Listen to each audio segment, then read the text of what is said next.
Casting Call, bienvenue sur le podcast de la rédaction de casting.fr qui révèle ta vraie nature. Ici, on va parler casting, témoignages exclusifs, des rencontres avec des professionnels, les clés et les secrets pour devenir un artiste et surtout, en vivre. Casting Call, c'est ton nouveau coach audio qui te permet de poser ton premier pas sur ton chemin de l'éveil et de la réussite. Ose enfin devenir celui dont tu rêves. Bonjour et bienvenue sur Casting Call, le podcast de la rédaction de casting.fr. Je suis Soledad Franco et aujourd'hui j'ai le plaisir de recevoir une femme singulière, une femme inspirée, une artiste, une yogi, une féministe à l'antenne, actuellement sur une émission plutôt rigolote. Parce que la femme que je reçois aujourd'hui rit de tout, rit d'elle, de sa beauté. Elle est mannequin, divinement longiligne, elle a écrit aussi. Elle est née à la campagne, de parents agriculteurs, loin des castings, loin des caméras, loin même de l'idée qu'un jour, ce monde-là puisse lui appartenir.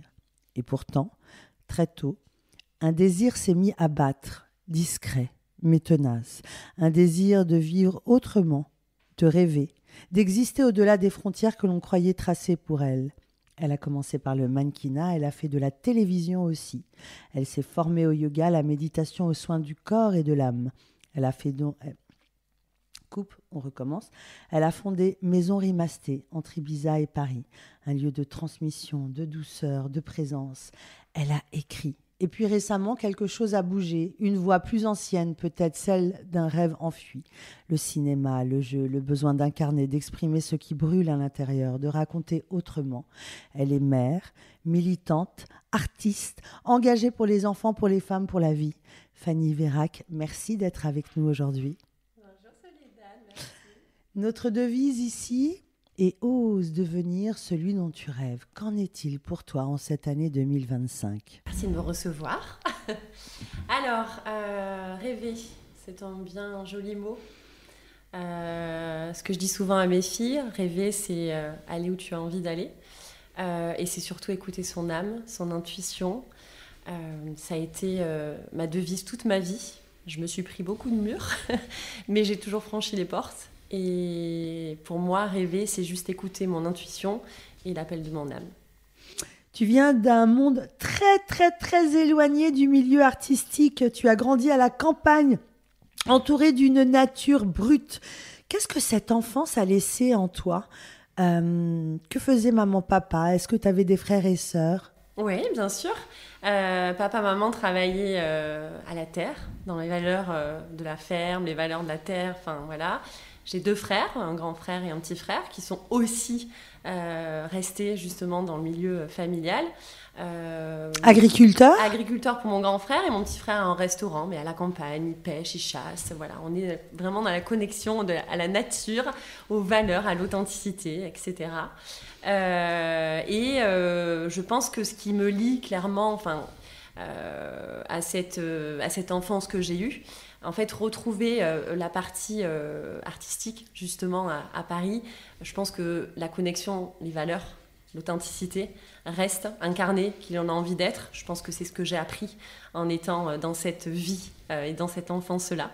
Donc voilà, incarner qui je suis, incarner l'authenticité, incarner les valeurs. Et je trouve que dans le milieu artistique, notamment dans le cinéma, voilà, c'est ce qu'on vient faire en fait. On vient chercher au plus profond de soi. Qu'est-ce que tes parents envisageaient pour toi ? Alors envisager, mon père, très ancré à la terre, aurait aimé que je sois un petit peu, mais comme tout le monde, voilà, avoir un CDI, avoir une vie un petit peu plus normale. Ma mère, quant à elle, m'a un petit peu poussée justement aux rêves qu'elle avait enfouis. Et donc, elle me poussait toujours à faire ce que j'avais envie de faire et elle me pousse encore aujourd'hui. Donc voilà, j'ai toujours un petit peu décidé de ce que j'avais envie de faire. Tu dis avoir toujours rêvé de vivre la vie, oui, avec des majuscules. Qu'est-ce que ça voulait dire quand tu étais enfant ? À 7 ans, réussir sa vie, pour toi, ça voulait dire quoi ? Tu rêvais de quoi ? Je crois que je rêvais pas de réussir ma vie, je rêvais de vivre la vie. C'est-à-dire vivre chaque instant, vivre ce que la vie allait m'amener et ce qu'elle m'amenait. En fait, j'ai toujours eu cette connexion-là. Sans me poser de questions sur mes objectifs, je les apprends aujourd'hui. J'apprends qu'il faut avoir des objectifs et qu'il faut aller vers ces objectifs-là. Pas toujours se laisser porter aussi par ce que la vie nous amène. Tu es divinement belle, tu incarnes pour moi l'esthétisme parfait. À quel moment tu as pris conscience de cette beauté ? Il y a peut-être très peu de temps, quand je suis devenue maman. Quand j'ai eu ma première fille, Mila, je pense que c'est là où j'ai commencé à comprendre ce que je pouvais représenter en tant que femme et ce que la magie de mon corps faisait. Je pense que c'est à partir de là que j'ai commencé à me dire ok, il se passe quelque chose et t'incarnes vraiment la femme, parce que je n'avais pas, j'avais pas conscience de ça avant. Donc quand je suis devenue maman, je pense réellement. Ouais. Tu es restée combien de temps dans ta campagne ? Jusqu'à quel âge ?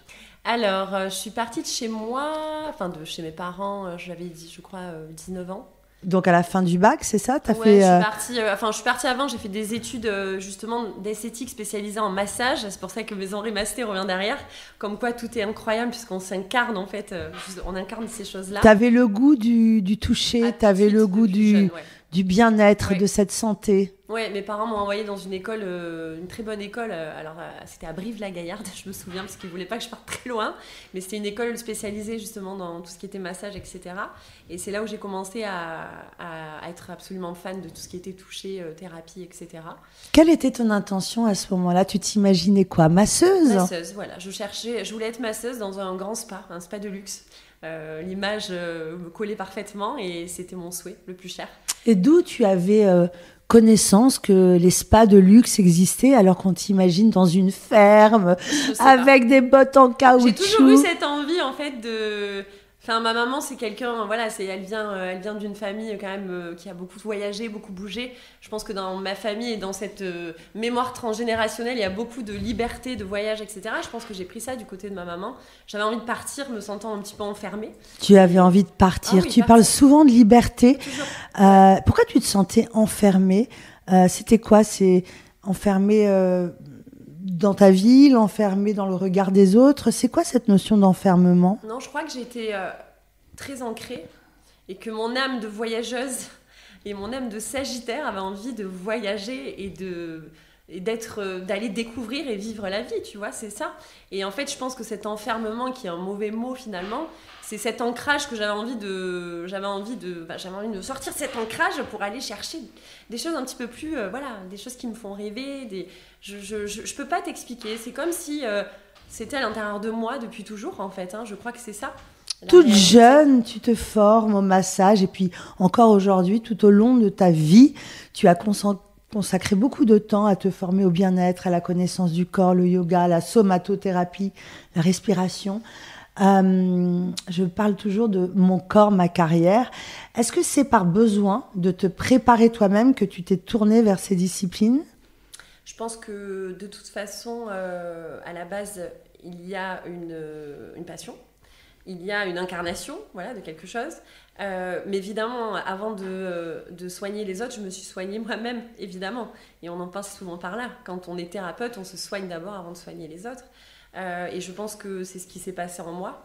Et encore plus quand je suis partie vivre à Ibiza, où là, je suis allée chercher ce fameux ancrage que j'avais complètement perdu entre mon enfance et toutes mes années de femme qui sont passées. Et en fait, je suis allée rechercher cet ancrage, justement, pour enfin comprendre. Tu vois, c'est comme si tu as un corps, tu vois, qui est ancré dans son enfance, qui s'envole, pendant quelques années. Et là, j'ai eu besoin de rechercher cet ancrage à nouveau.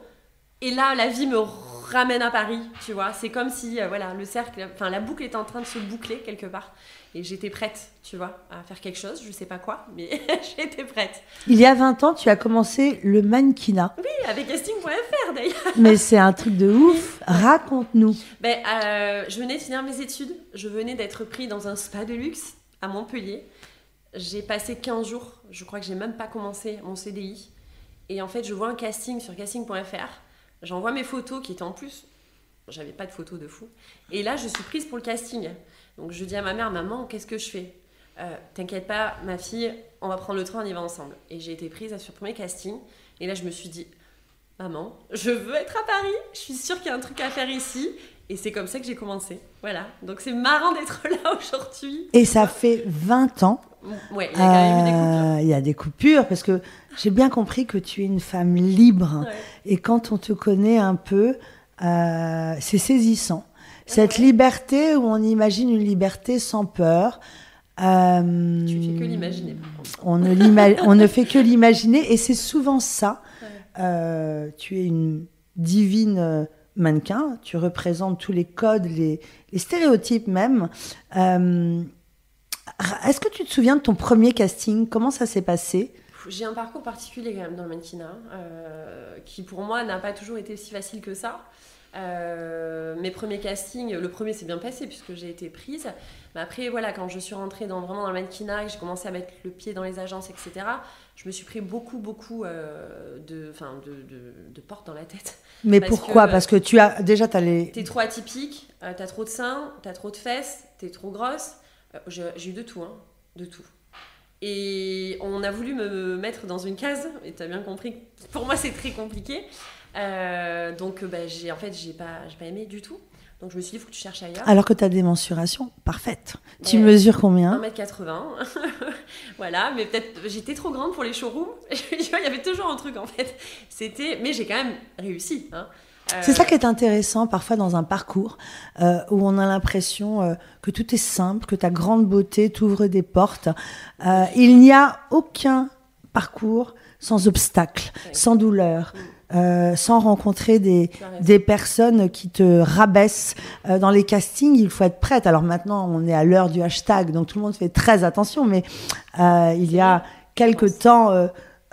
c'était compliqué. Ouais. Est-ce qu'il y a eu une rencontre positive et déterminante dans le mannequinat qui t'a permis de faire toutes ces campagnes que tu as faites? Alors, bien sûr, il y en a eu des rencontres, ça c'est évident. Dans le mannequinat à l'époque, il y a eu de très belles rencontres qui m'ont permis de faire des jolies choses. Je dirais qu'en fait, toutes les rencontres sont très positives dans la vie. Même si elles sont dures parfois, elles t'amènent toujours là où tu dois aller. Donc je pense que toutes les personnes que j'ai rencontrées m'ont aidée à en arriver là. Et si je suis là aujourd'hui, si je suis de retour à Paris, c'est aussi parce que j'ai rencontré une personne qui m'a fait comprendre beaucoup de choses. Elle se reconnaîtra certainement. Qui m'a beaucoup aidée. Toi aussi, Soledad, tu m'as beaucoup aidée parce que ça fait très longtemps que tu me dis beaucoup de choses que je n'entendais pas il y a quelques années déjà, et que j'entends vraiment aujourd'hui. Et si je suis face à toi aujourd'hui, c'est parce que c'est toi aussi qui m'as fait prendre conscience de certaines choses, parce que je trouve la légitimité à travers tes yeux, dans le sens où tu connais ce milieu, tu vois. Et c'est des choses qui font du bien aussi, parce que quand tu es entouré souvent de gens qui font pas partie de ce milieu-là, en fait, tu ne connais pas ta légitimité. Voilà. Donc, oui, j'ai rencontré beaucoup de personnes qui m'ont aidée à prendre conscience de qui j'étais. Alors, c'est intéressant parce que tu es vraiment la quintessence du féminin.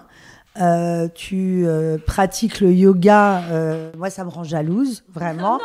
Ce travail, cette discipline que tu as. Parle-moi de ton hygiène de vie. Tu t'imposes une hygiène de vie, il me semble, digne de grands sportifs. Je suis très disciplinée. Je pense que la discipline est aussi importante que le lâcher-prise. Donc oui, je suis disciplinée dans cette discipline de vie, parce que c'est quelque chose qui me fait du bien. Parce que sinon, je suis bouffée par mes émotions, je suis bouffée par mes peurs, je suis bouffée par tout, en fait. J'ai peur de tout. Voilà, c'est pas ce qu'on peut croire, mais c'est toute cette discipline qui m'aide à me sentir bien et que j'ai trouvée dans le bien-être et que j'ai trouvée à Ibiza.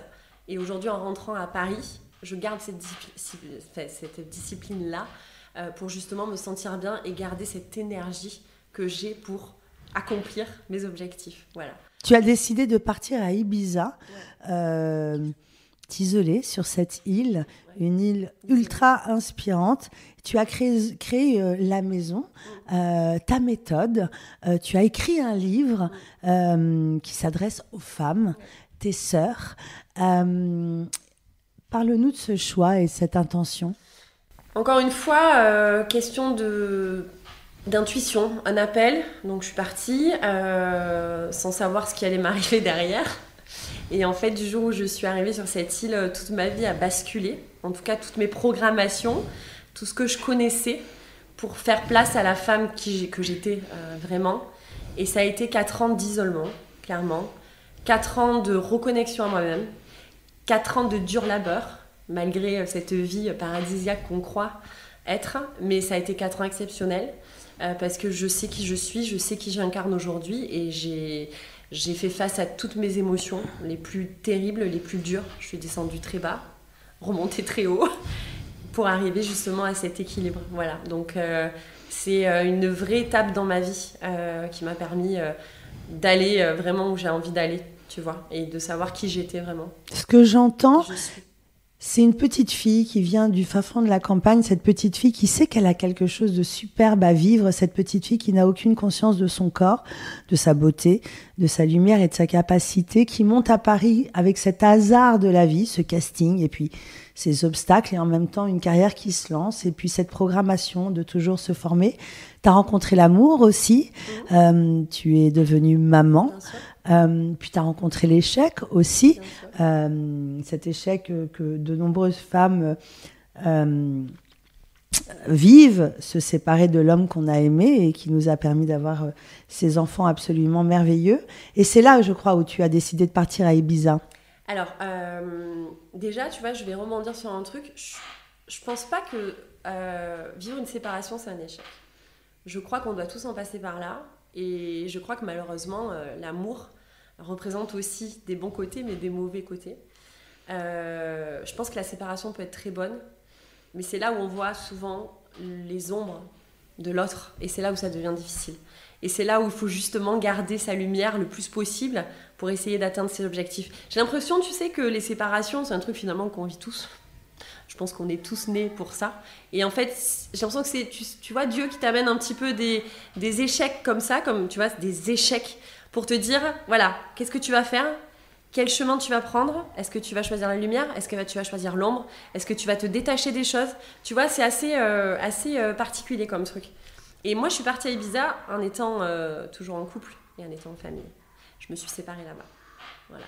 Parce que j'ai eu le courage. Le courage.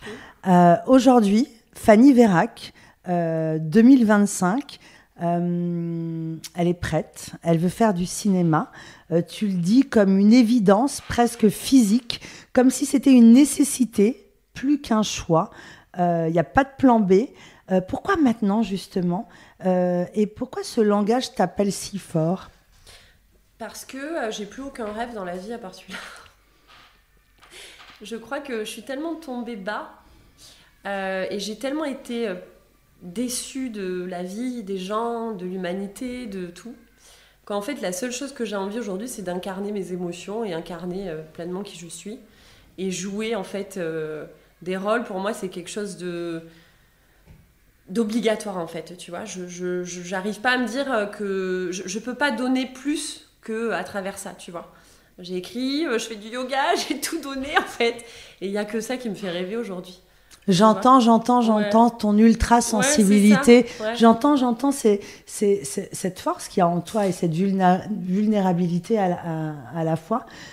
Et j'entends que souvent, de grands comédiens, de grandes comédiennes, c'est leur seule façon de s'exprimer et de mettre ses émotions au service d'histoire. On l'a compris, tu es une femme ultra engagée qui parle vrai, qui va chercher au plus profond de soi son énergie, et tu es la voix de l'engagement. Tu es marraine de l'association Les Papillons, porte-parole de l'appel des 500 femmes. Ce n'est pas une posture, c'est un combat. Pourquoi ce sujet-là, la défense des femmes et des enfants victimes de violences, pourquoi est-ce si enraciné en toi ? Parce que c'est un sujet qui me touche de près. Parce que je ne supporte pas que les personnes, hommes-femmes, on parle beaucoup d'hommes malheureusement, fassent subir autant de violences physiques et psychologiques aux femmes et aux enfants, personnes vulnérables, et que je crois que j'ai assez de force aujourd'hui pour en donner justement à ces femmes et pour en donner à ces enfants, et puis essayer justement à travers ce que je suis et ce que j'incarne, faire porter ma voix justement pour toutes ces femmes qui en ont plus le courage et qui en ont plus la force. Voilà, j'en suis passée par tout ça et j'ai cette force là, je pense, pour pouvoir aider celles qui en ont besoin. Et voilà. Pour tous ceux qui nous écoutent, qui rêvent d'entamer une carrière artistique, qui n'ont pas suffisamment de bienveillance envers eux pour découvrir qui ils sont vraiment, quels conseils tu pourrais donner pour justement se rencontrer, trouver sa place, toi qui as eu tant de fois des déceptions? Rêver et accomplir ses rêves. Franchement, on est venu sur Terre pourquoi ? Avec tout ce qui se passe, on a envie de quoi ? Est-ce qu'on a envie d'apporter sa lumière ou est-ce qu'on a envie d'apporter son ombre ? Je crois aujourd'hui que voilà, on est venu sur Terre pour accomplir et incarner qui on doit être. Donc le conseil que je peux donner, c'est rêve et accomplis en fait. Ne te pose pas de questions dans la vie. Le matériel, c'est rien. L'argent, c'est de l'énergie.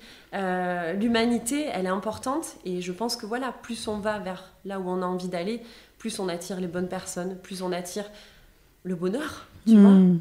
Pendant des années, de 2009 à 2015, tu as travaillé avec Vincent Lagaffe sur Le Juste Prix.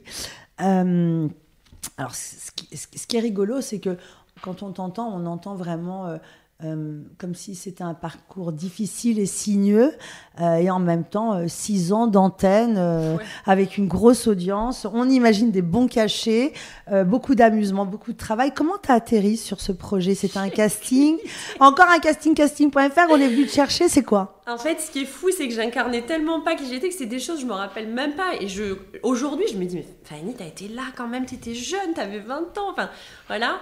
C'est un casting, ouais, je montais à Paris, je faisais tous les travails, enfin, tout ce que je pouvais faire. Donc, je faisais des vestiaires, puis après, je faisais, tu sais, les round girls dans les trucs de boxe, etc. Et je rencontre les anciennes gaffettes, je crois, du Big Deal, justement, qui me disent Vincent fait un casting et tout, voilà, il veut pas faire de gros casting, mais voilà, c'est plus voilà, les personnes qu'il connaît, etc. Il cherche des danseuses. Je suis pas danseuse. Mais c'est pas grave, vas-y. Je suis ok, bon ben, tu vois, en mode, mais pas, tu vois, aujourd'hui j'aurais vraiment plus le syndrome de l'imposteur. À l'époque j'étais là, ouais, ok et tout. Et en fait, ça a été pour moi parce qu'il y a eu aussi des péripéties qui ont fait que je pouvais pas être au casting, etc.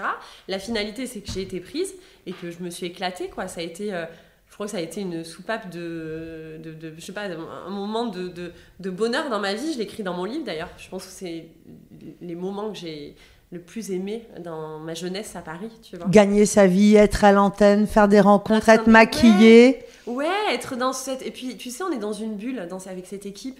On est dans une bulle de bien-être où personne ne nous atteint, où on rigole du matin au soir. Alors, tu sais, voilà, il peut y avoir des gens qui jugent de l'image, du côté populaire, etc. Mais moi, j'aime, en fait.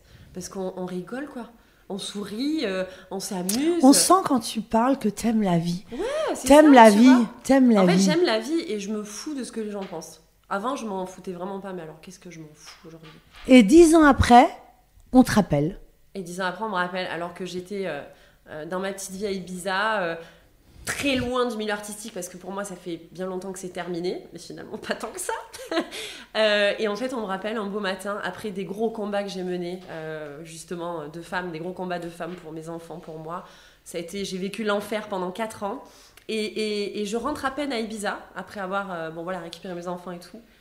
Et on m'appelle en me disant « Fanny, est-ce que tu veux reprendre les tournages ?» Et là, j'ai fait « What ?» Alors, j'ai dit « C'est pas possible !» Il y avait mes filles, d'ailleurs, je regarde parce que ma fille est là aujourd'hui.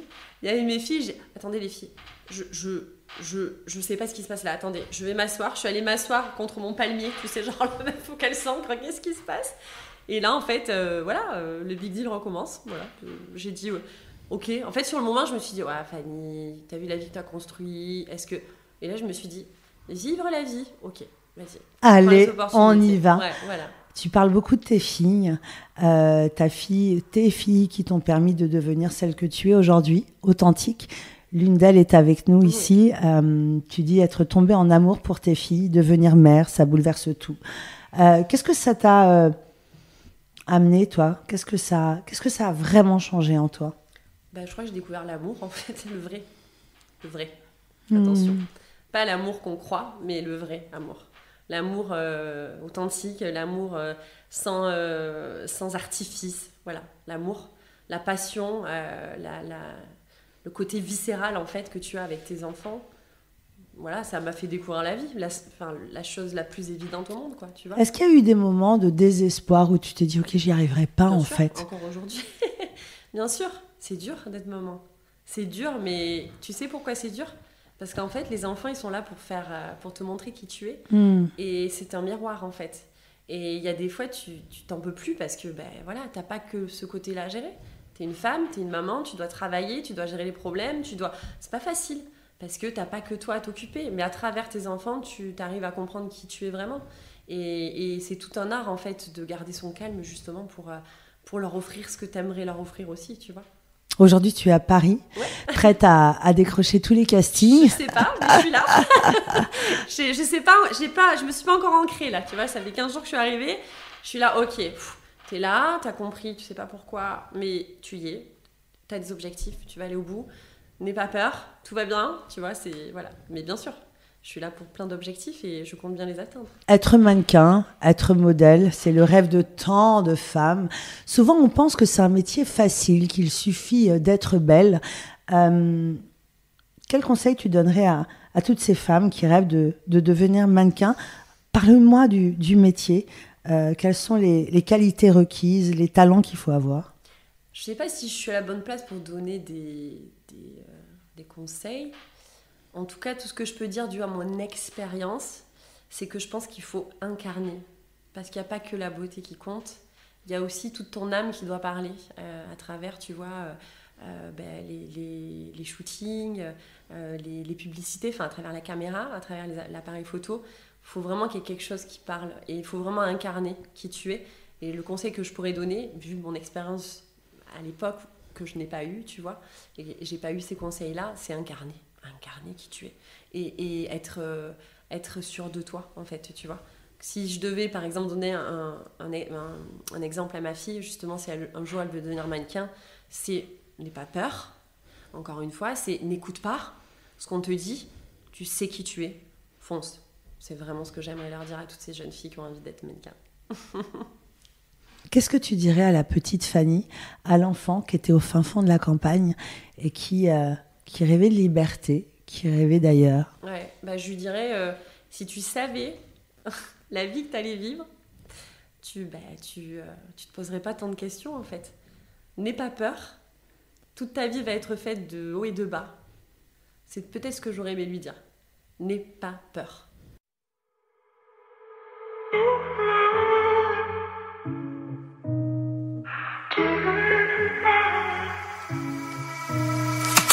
Ooh.